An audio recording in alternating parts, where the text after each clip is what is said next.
అందరికీ నమస్కారం. నేను చెప్తున్న కథలు మీకు నచ్చినట్లయితే మా ఛానల్ని సబ్స్క్రైబ్ చేసుకోండి, లైక్ చేయండి, కామెంట్ చేయండి. అగ్ని పరీక్ష పార్ట్ 2. అర్చనని రైల్లో కలిసిన తర్వాత రాజేష్ ఇంటికి వస్తాడు. ఇంటికి వచ్చిన తర్వాత రాజేష్కి అర్చన గురించిన ఊహలే ఎక్కువగా కనపడుతూ ఉంటాయి. అలా అర్చన మొదటిసారి ఎప్పుడు చూశాడో గుర్తు తెచ్చుకుంటాడు రాజేష్. పాత సంవత్సరానికి వీడ్కోలు పలుకుతూ కొత్త సంవత్సరానికి స్వాగతం పలికి అప్పటికే 2 గంటలయ్యింది. సరదాగా డ్రింకులతో డాన్సులతో పబ్బులో ఎంజాయ్ చేసి రాత్రి 2 గంటలకి ఇంటికి తిరిగి వస్తున్నాడు రాజేష్. ఇంటికి వచ్చినమ్మటే తన బైక్ని సెల్లార్లో లాక్ చేసి వీల వేసుకుంటూ మెట్ల మార్గం గుండా తన గదికి వెళ్ళబోతున్నాడు. తాళం చెవులు తిప్పుకుంటూ మెట్లెక్కాడు రాజేష్. ఇంకా 2 మెట్లుండగా అతను సడన్గా బ్రేక్ వేసినట్లు ఆగిపోయాడు. నోట్లో ఈలపాట కూడా ఎవరో స్విచ్ నొక్కినట్లు ఆగిపోయింది. ఆ 2 మెట్ల తర్వాత కారిడార్లో 206 ఫ్లాట్ నంబర్ ముందు ఒక స్త్రీమూర్తి కూర్చొని ఉంది. మెట్ల మీద చప్పుడికి నన్ను చూడగానే తల తిప్పి చూసి చటుక్కుని లేచి నిలబడి ఏం తెలియనట్టు ఆ తలుపు తట్టసాగింది. రాత్రి 2 గంటల వేళ బయట గుమ్మం దగ్గర కూర్చుని ఆమె ఏం చేస్తుంది సంగతి అర్థం కాక తెల్లబోయి ఏదో అడగాలని నోరు తెరిచాను. అంతలో ఆమె రాజేష్ని చూసి ఓ చిన్న నవ్వు నవ్వి ఆయన నిద్రపోతున్నట్లున్నాడు, తలుపు తట్టినా వినిపించుకోవటం లేదు అని చిన్నగా చెప్పింది. కానీ ఆమె మొహం చూస్తే అది నిజం కాదని అంత డ్రింక్ మత్తులో కూడా అనిపించింది రాజేష్కి. ఆమె కళ్ళు ఉబ్బి ఎర్రబడి ఉన్నాయి. ముఖమంతా ఎర్రగా కంది ఉంది. చేతిలో బరువుగా పాప భుజం మీద నిద్రపోతుంది. అంత అర్ధరాత్రి వేళ ఆమె ఎక్కడికో వెళ్ళి రావటం, భర్త తలుపు తీయకపోవటం అన్నది నమ్మబుద్ధి కాలేదు. మీరింత రాత్రి అని ఇంకా ఏదో అడగబోయాడు. వెంటనే మీరు లోపలికి వెళ్ళండి, ఆయన తలుపు తీస్తారు అని తల పక్కగా తిప్పేసుకుంది అర్చన. ఆ మాటలకి బ్రహ్మచారి అయిన రాజేష్ అంతరాత్రి ఆమెతో ఇంకేదైనా మాట్లాడితే తప్పుగా అర్థం చేసుకుంటారు అని చెప్పి మౌనంగా తన గదిలోకి వెళ్ళాడు రాజేష్. గది లోపలికి వెళ్ళిన రాజేష్ ఆ స్టూపిడ్ తాగి ఒళ్ళు తెలియకుండా పడుకున్నాడు కాబోలు. అయినా అర్ధరాత్రి ఆమె ఎక్కడికి వెళ్ళి వచ్చి ఉంటుంది? ఆమె కట్టుకున్న నలిగిన చీర చూస్తే బయటకు వెళ్ళి వచ్చిన దానిలా లేదు. ఆ రాస్కేల్ ఈమెను తన్ని బయటికి నెట్టి తలుపులు మూసేసినట్టున్నాడు. నన్ను చూసి పరువు పోవటం ఇష్టం లేక తలుపు తట్టినట్టు ఉంది అనుకుంటూ తనని బాగా తిట్టుకుంటాడు రాజేష్. కానీ తనకి అభ్యంతరం లేకపోతే తన గదిలో వచ్చి పండుకోమని చెప్పాలి అని అనుకుంటాడు. కానీ బ్యాచిలర్ ఇంట్లో అలా అర్చన వచ్చి పండుకుంటే మళ్ళీ ఇంకేదైనా గొడవ అవుతుందేమోనన్న భయంతో రాజేష్ ఆ పని చెయ్యలేకపోతాడు. బట్టలు మార్చుకొని బాత్రూంకి వెళ్ళి వాష్ చేసుకొని పైకి వచ్చాక అర్ధరాత్రి దాటి తాగిన మత్తులో కళ్ళు కూరుకుపోతున్నా అర్చన లోపలికెళ్ళిందో లేదో, ఇంకా ఆ చలిలో అక్కడే ఉందో అనే సందేహం రాజేష్ మనసును తులుస్తూనే ఉంది. ఆమె గట్టిగా ఎందుకు తలుపు బాదదు? గట్టిగా ఎందుకు చుట్టుపక్కల వాళ్ళని పిలవదు? ఏమైంది ఆవిడికి? ఇంత చలిలో అలా పాపని ఎత్తుకొని ఆ మెట్ల మీద ఎంతసేపు ఉంటుంది అని తన మనసులో చాలా బాధ కలిగింది రాజేష్. అసలు లోపలికి వెళ్ళిందా లేదా అంటూ కిటికీ తలుపులు తెరిచి బయటికి చూశాడు. ఆవిడ మెట్ల దగ్గరే పాపని చీర కొంగుతో కప్పి గోడకు ఆనుకొని అలాగే కూర్చొని ఉన్న దృశ్యం కనపడింది. రాజేష్కి చాలా బాధ కలిగింది. వెంటనే తలుపు తీసుకుని బయటికి వచ్చాడు. మళ్ళీ బయటికి వచ్చిన రాజేష్ని చూసి అర్చన తడబడింది. చూడండి మిస్సెస్ రావ్, ఈ అర్ధరాత్రి ఈ చలిలో పాపతో ఎంతసేపు ఇలా బయట ఉంటారు? ప్లీజ్ మా ఇంట్లోకి వచ్చి వేరొక గదిలో పడుకోండి.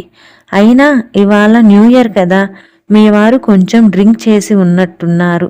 డ్రింక్ చేసి నిద్రపోతే ఎంతసేపు పిలిచినా మెలకువ రాదు. మీకోసం కాకపోయినా పాప కోసమైనా లోపలికి రండి అని తనకి ఏమీ అర్థం కానట్లు అలా అడిగేసరికి అర్చన తలెత్తి ఏదో చెప్పబోయి ఒక్క క్షణం ఆలోచించి నిలబడింది.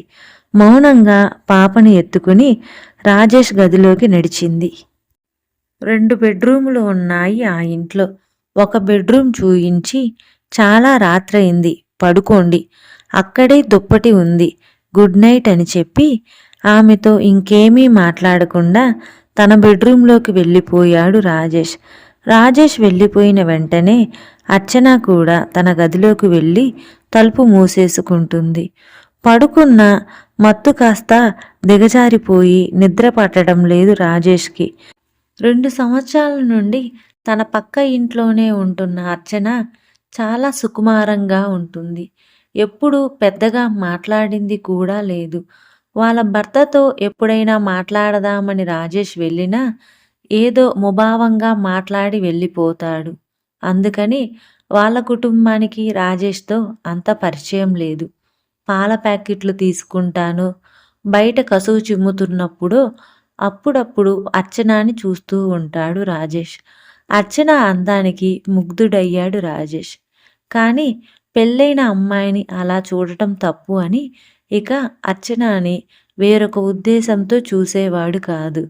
కానీ 2 సంవత్సరాల తర్వాత ఇంతటి చలిలో అర్ధరాత్రి తనను బయటికి గెంటేసి తన లోపల ఎలా నిద్రపోగలుగుతున్నాడు అనేసి అర్చన భర్త మీద చాలా కోపం వచ్చింది. అంతేకాకుండా రేపు ఉదయం అర్చన తన ఇంట్లో పండుకుంది అని తెలిస్తే ఎంత గొడవ చేస్తాడో అన్న భయం కూడా కలిగింది రాజేష్కి. అలా ఆలోచిస్తూ తెల్లవారుజామున 5ంటికి నిద్రపోతాడు. ఉదయం 7 గంటలకి అలారం మోగటంతో ఉలిక్కిపడి లేస్తాడు రాజేష్. అయ్యో, ఈరోజు న్యూ ఇయర్, ఆఫీసుకు సెలవు, మర్చిపోయి అలారం ఆపలేదు అనుకుంటూ అలారం ఆఫ్ చేసి మళ్ళీ దుప్పటి కప్పుకొని నిద్రపోబోయాడు. అంతలో రాత్రి తన ఇంట్లో అర్చన వచ్చి నిద్రపోయిన విషయం గుర్తుకు వచ్చి ఇప్పుడు కానీ తన భర్త లేస్తే ఏంటి పరిస్థితి, అర్చనాని తొందరగా వాళ్ళ ఇంటికి వెళ్ళిపోమని చెప్పాలి అని గాబరాగా అర్చన ఉన్న గది వైపుకు వస్తాడు. తల్లి కూతురు గాఢ నిద్రలో ఉన్నారు. తలుపు గడి సరిగ్గా పెట్టుకున్నట్టు లేరు. తలుపు తెరిచి ఉంది. అంత గాఢ నిద్రలో కూడా ఆమెనెవరో కొట్టినట్టు లేపినట్టు చటుక్కున లేచి నించుని తన బట్టలు సరిచేసుకుంది అర్చన. సారీ అండి, ఉదయం 7 గంటలయ్యింది. మీరింకా ఇక్కడే ఉన్నారని మీ ఆయనకి తెలిస్తే ఏమైనా అనుకుంటారేమోనని లేపుదామని వచ్చాను అని సంజాయిషి ఇస్తున్నట్లు చెప్పాడు రాజేష్. ఆమె మొహం దించుకొని ఒక్క క్షణం ఉండిపోయింది. ఆ తర్వాత ఏదో నిశ్చయించుకుని రాజేష్ వంక చూసి, ఆయన ఏమనుకున్నా నాకింకేం లెక్కలేదు రాజేష్ గారు. నిన్న అర్ధరాత్రి ఆడదాన్ని చంటి పిల్లతో ఈ చలిలో ఎక్కడికి పోతాను అన్న జాలి అయినా లేని, మానవత్వం లేని ఆ మనిషితో నాకిక ఎటువంటి సంబంధం లేదు. నిన్న రాత్రి మీ ఇంటికి వచ్చేసప్పుడే అన్నీ ఆలోచించుకొని మీ ఇంట్లో అడుగు పెట్టాను రాజేష్ గారు అని కోపంగా చెప్తుంది అర్చన. రాజేష్ కాస్త ఆశ్చర్యపడి చూశాడు.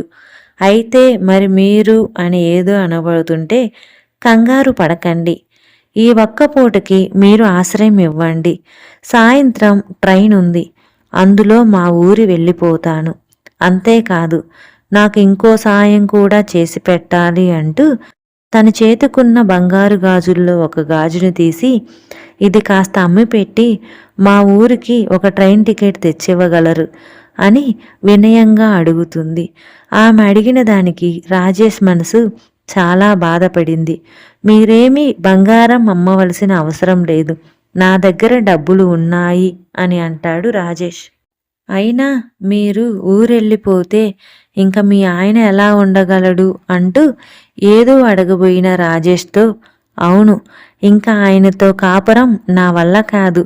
నిన్న నా సహనం శాంతి అన్నీ ఆఖరి మెట్టుకు చేరాయి. ఇన్నాళ్ళు లోకం కోసం కలిసి బతికాను. పరువు కోసం పాకులాడి కాపురం చేశాను. నన్ను ఎంత హీనంగా ట్రీట్ చేసినా నలుగురు ఏమంటారోనని నోరు మూసుకున్నాను. ఇప్పుడిక నా పరువు బజారున పడింది. ఇక నేను తనతో కాపురం చెయ్యలేను రాజేష్ గారు అని చెప్పి ఈ 2 ఏళ్లుగా తను అనుభవించిన నరకము కళ్ళ ముందు కనపడేసరికి ఏడుస్తుంది అర్చన. ఆ మాటలకి రాజేష్, నేను ట్రైన్ టికెట్ తీసుకువస్తాను, కానీ ఇలా దొంగలా పారిపోతారా ఏంటి అని అంటాడు రాజేష్. కాకపోతే ఎలా అండి? ఎక్కడికి వెళ్ళమంటారు? ఇప్పుడు తిరిగి ఇంటికి వెళ్తే తను నన్ను చంపేస్తాడు. మళ్ళీ అక్కడి నుండి నేను బయటికి రాలేను అని అంటుంది అర్చన. మీరేమీ కంగారు పడకండి. మీరు ఇలా దొంగలా వెళ్తే రేపు మీ అమ్మా నాన్న అత్తా మామలు చెప్పా పెట్టకుండా పారిపోయి వచ్చావు అంటారు. మీరు ధైర్యంగా ఇంట్లోకి వెళ్ళి మీ బట్టలు, పాప బట్టలు అన్నీ సర్దుకొని బయటికి రండి. మొఖానే చెప్పండి, మీతో కాపురం చెయ్యను, ఇక నుండి వెళ్ళిపోతున్నాను అని అంటాడు రాజేష్. ఆ మాటలకి అర్చన, నేను అలా చెప్తే మా ఆయన ఒప్పుకుంటారా, నన్ను చంపేయడా అని అనుమానంగా అడుగుతుంది. తప్పదండి, మీరు ధైర్యం తెచ్చుకోవాలి. మీ భర్తను వదిలేసి ఒంటరిగా గడపాలనుకుంటే ఇక ముందు కూడా మీరు చాలా ధైర్యంగా ఉండాలి అని అంటాడు రాజేష్. అయితే పాపని ఇవ్వను, మీరెళ్ళిపో అని చెప్పి నన్ను ఇంట్లో నుంచి బయటికి గెంటేస్తే ఎలా అని ఇంకొక అనుమానం చెప్తుంది అర్చన. దానికి రాజేష్ నవ్వుతూ, అలా అంటే ఈ పాపను మీరే ఉంచుకోండి, నాకు చాకటం నా వల్ల కాదు అని చెప్పి కోపంగా ముఖం పెట్టి బయటికి వచ్చేయండి. పాపను చాకలేక మళ్ళీ మీకే తెచ్చిస్తాడు అని చెప్తాడు రాజేష్. నన్ను బయటికి రానివ్వకుండా చేతులు కట్టేసి గదిలో బంధించేస్తే ఇక నేను బయట పడలేను కదా అని మళ్ళీ ఇంకొక సందేహం చెప్తుంది అర్చన. మీరేమీ కంగారు పడకండి. నేను పక్కనే గేటు బయట నించుని ఉంటాను. మిమ్మల్ని కొడుతున్నట్లు, మిమ్మల్ని బంధించినట్లు అర్థమైతే చుట్టుపక్కల వాళ్ళను పిలిచి మీ ఇంట్లోకి ఎంటర్ అయ్యి మిమ్మల్ని పాపని బయటికి వస్తాను. నాది పూచి అని రాజేష్ భరోసా ఇవ్వటంతో అర్చన సరే అని తల ఊపుతుంది. నేను టీ పెట్టుకుని వస్తాను, తాగి పాపకు కూడా కొంచెం పాలివ్వండి. పాలు తాగిన తర్వాత అప్పుడు ధైర్యంగా వెళ్ళండి అని రాజేష్ అనేసరికి సరే అని చెప్పి కొంచెం టీ తాగి ధైర్యంగా అడుగులు వేస్తూ తన ఇంటి కాలింగ్ బెల్ మోగుతుంది. ఎప్పుడు నా ఇల్లు అనుకుంటూ స్వతంత్రంగా వెళ్ళే తన ఇంటిలోకే పులిబోనులోకి అడుగు పెడుతున్న దానిలా ఫీల్ అవుతూ అలా భయం భయంగానే లోపల ఉన్న పైకి మాత్రం ధైర్యంగా కాలింగ్ బెల్ ప్రెస్ చేస్తూ ఉంటుంది అర్చన. కాలింగ్ బెల్ నొక్కిన 2-3 నిమిషాలకు గాని తలుపు తెరుచుకోలేదు. తలుపు తెరిచిన రావు అర్చనాని గుమ్మంలో చూసి ఏదో అనేలోపు అర్చన ఇంచుమించుగా అతన్ని నెట్టుకుంటూ లోపలికి వెళ్ళింది. అప్పుడే నిద్రలేచి వచ్చినట్టుంది అతని ముఖం. అర్చన ఎక్కడి నుంచో బయటికి వెళ్ళి వచ్చినట్లు లోపలికి వెళ్తున్నట్లుగా మామూలుగా రావు మళ్ళీ వెళ్ళి మంచం మీద పడుకొని ముసుగు పెట్టేశాడు. అర్చన హడావుడిగా తన బట్టలు, బంగారం, తన వాళ్ళ నాన్న వాళ్ళు ఇచ్చిన కొన్ని డబ్బులు అన్నీ బ్యాగ్లో సర్దుకుంటూ జిప్పులు వేస్తూ ఉంటుంది. ఆ శబ్దానికి అటువైపు చూసి ఏంటి బట్టలు సర్దుకుంటున్నావు అని అడుగుతాడు రావు. నేను ఇక నీతో కాపురం చేయలేను, ఇంట్లో నుంచి వెళ్ళిపోతున్నాను. ఇంటికి వెళ్ళిన తర్వాత మా అమ్మా నాన్న కోర్టు ద్వారా విడాకులు పంపిస్తారు అని ధైర్యంగా చెప్తుంది అర్చన. ఆ మాటలకి కోపం వచ్చిన రావు, ఏంటే నన్ను కోర్టుకు లాగుతావా, ఉండు నీ పని చెప్తా అంటూ ఒక్కసారిగా తన మీదకి దూకి జుట్టును పట్టుకుని గోడకి బలంగా గుద్దుతాడు. వెంటనే ఆ జుట్టుని చేతుల్లో నుంచి విడిపించుకొని వంటగదిలోకి వెళ్ళి కత్తి తీసుకుని నిన్ను పొడిచి చంపేస్తా నా దగ్గరికి వస్తే. ఇప్పటి వరకు అన్నీ తట్టుకొని ఉన్నాను, ఇక నా మీద చెయ్యి వేస్తే ఊరుకోను, నీ నుంచి దూరంగా ఉండాలి అనుకుంటున్నాను అని అంటుంది అర్చన. అర్చన మాటల్లో బెదిరింపు, కసి చూసి రావు ఒక్క నిమిషం వెనక్కి తగ్గాడు.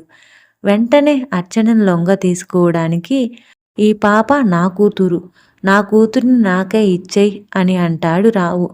తప్పకుండా మీకే ఇచ్చేస్తాను. ఈ పాపను నేనెలా పెంచగలను? నేనే వేరే ఒకరికి భారం అవ్వతున్నాను. మళ్ళీ ఈ పాప కూడానా? ఈ పాపని మీరే పెంచుకోండి అని చెప్పి పాపని, సంకలో ఉన్న పాపని కిందకి దించి అక్కడి నుంచి తన సూట్ కేసుని తీసుకొని బయటికి వెళ్ళబోతుంది అర్చన. అంతలో రావు మెదడులో చాలా క్వశ్చన్లు వస్తాయి. పాపని ఎలా చూసుకోవాలి? ఆఫీస్కి ఎలా వెళ్ళాలి? పాపకు ఎలా పాలు పట్టాలి? ఇలాంటి ప్రశ్నలు మెదడులో మొదలవగానే, నాకెందుకు ఈ దరిద్రం, నీతో పాటు తీసుకెళ్ళు అని చెప్పి అక్కడ కూర్చోబెట్టిన పాపని ఎత్తుకుని బయట అర్చన దగ్గర పెట్టి టపీమని తలుపేసుకుంటాడు రావు. రావు తలుపు వేసుకున్న మరుక్షణం రాజేష్ బయటికి వచ్చి ఆ సూట్ కేసుని, పాపని తీసుకొని అర్చనాని లోపలికి రమ్మని హడావుడిగా తన ఇంట్లోకి తీసుకువెళ్ళి తలుపు వేసేస్తాడు. అర్చన ఒక 5 నిమిషాలు సోఫాలో కూర్చున్నాక, ఇదంతా నిజమంటే నమ్మబుద్ధి కావట్లేదు. నాకెందుకింత ధైర్యం వచ్చింది? నన్ను అసలు అలా ఎలా బయటికి పంపిస్తున్నాడో నాకే అర్థం కాలేదు అని అంటుంది అర్చన. నిజమే అర్చన గారు, నాకు కూడా మీ ఆయన బయటికి పంపించకపోతే ఈ అపార్ట్మెంట్లలో ఎవరిని పిలవాలి?